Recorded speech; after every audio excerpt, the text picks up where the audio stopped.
Joe's gonna come out smoking, and I ain't gonna be joking.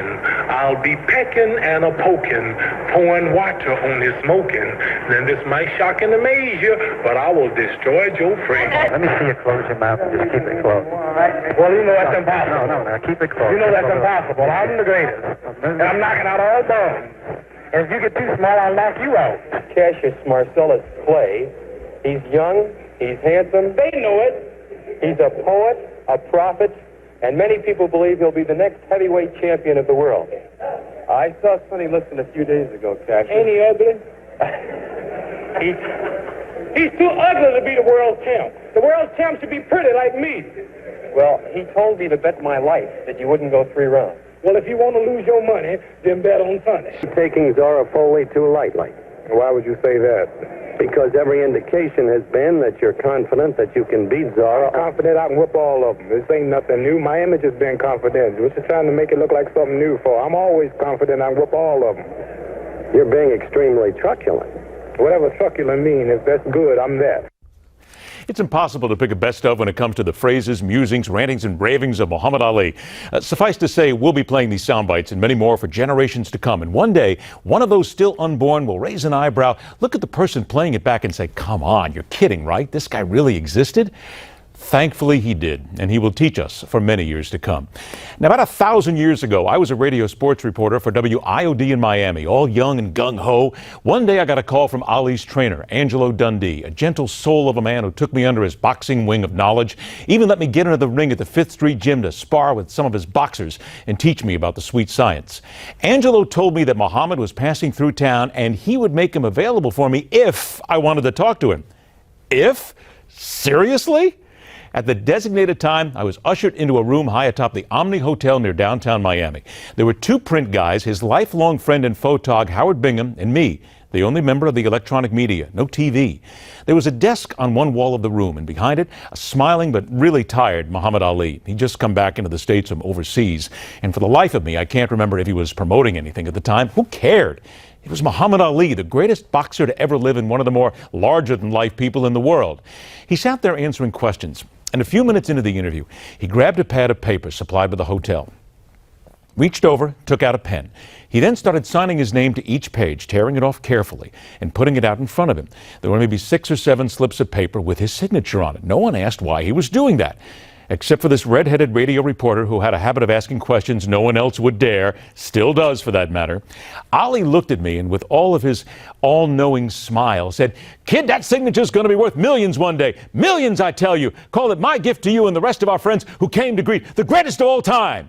He smiled when he was done, gave me a wink, then went back to answer a few more questions and left. But as he left, he turned around and said to me, "Now don't you lose that autograph. People would kill to have that, and you are the lucky one to now own a piece of history." He smiled again, and he was gone. The tape of that interview was stolen by somebody at the station a couple of days later, just disappeared. I still have that signature somewhere. I see it every now and then. I keep telling myself to hold on to it, but it keeps drifting in and out of my life. I'll find it again someday. I'll add it to the copies of Howard Bingham's book I received years later, the one with so many memorable photographs of Ali's life and time, and it was signed by both Ali and Bingham. I was fortunate to speak with Ali several more times in my career, all off the record, all engaging. I saw him for the last time when Parkinson's had stolen his body and that magnificent wit, but there was still a beguiling moment in his eyes, and one could not help but being in awe of him even then. And I swear the last time I saw him, he winked, smiled at me, just like he did back in that hotel room. What captivated me and so many others about Muhammad was the peaceful nature of a man who made his mark and his fame on beating people up for a living, balanced by the fact that in his presence, one never got the feeling he was a violent man or that he did anything but abhor hate, or as someone else put it so much better than I ever could. It's good that he's being allowed to work again. As you know, he couldn't work for 3 years. Of course, he had a strange job beating people up. But that was his right. He could have that job. Government wanted him to change jobs. Government wanted him to kill people.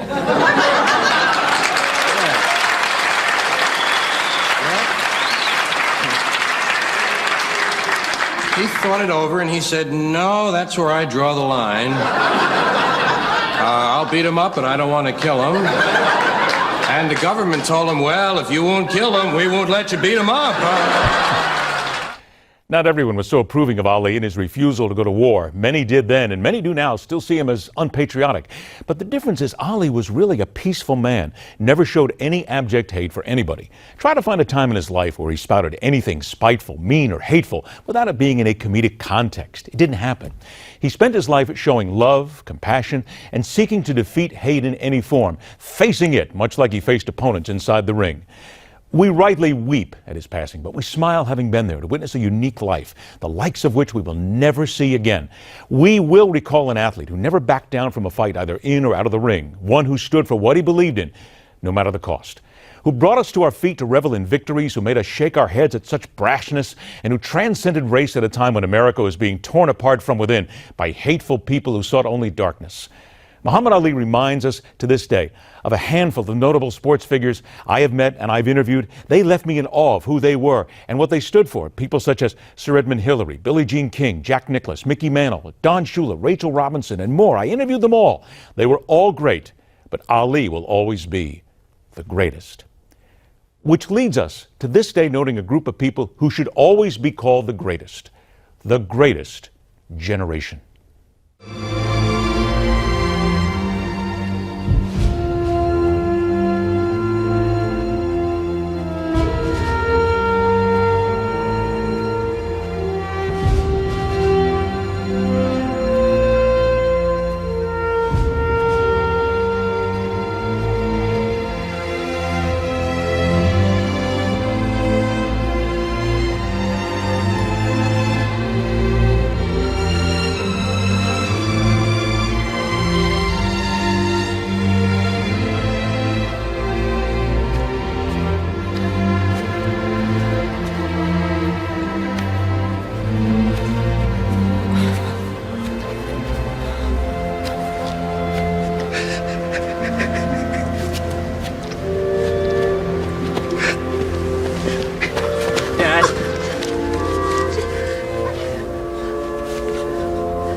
Saving Private Ryan is, of course, only a movie, but that scene to begin the film is important for where it was shot. So let's turn our attention and gaze today to those cliffs in Normandy, France. On a hill overlooking the English Channel, 9,387 memorial stones face west, toward the home these Americans left in order to free the world from hate, tyranny, and a level of evil we as a planet had not experienced before. The names of 1,557 Americans who could neither be identified or bodies found are inscribed on a wall, ensuring they too will never be forgotten. They were from numerous religions. They were from numerous ethnic backgrounds, almost all of whom had parents or descendants that came to America from around the world to be a part of the greatest nation on earth. They swore an allegiance to the Constitution of these United States and gave their life for the beliefs we hold as the core of who and what we are. Today, those beliefs are under daily attack by people who display a level of evil and hate those brave Americans fought to eradicate. Now, granted, evil will never fade from the face of the earth. But on this day, we are once again reminded of who and what America is supposed to stand for. It falls to this generation and future ones to constantly wage a noble and proud fight against hate based on ethnicity, religion, and simply because others are not like us. It's that kind of despicable thinking that has allowed America to slide into its current morass of anger and fear. More than 400,000 Americans gave their life in World War II to keep that level of hate from becoming part of the fabric that is America. More than 60 million people around the world died due to a lust for power and a desire to cleanse the world of those we do not or will not understand. What should we be doing today to ensure that each of these markers, and millions more like them, are more than just pieces of stone, but pieces of our soul that must never be allowed to perish? We need to learn yet again the lessons of the greatest and the greatest generation when it comes to fighting those who seek to trade on greatness and the ones who leave us every single day in constant fear of ourselves and the world around us by using hate, the hate that we need to rid ourselves of, the hate that Muhammad Ali fought against, the hate that Americans fought against, and whose stones look west today back at their home in America. And that is telling it like it is. Rock on, true believers. Thanks for joining us. See you tomorrow.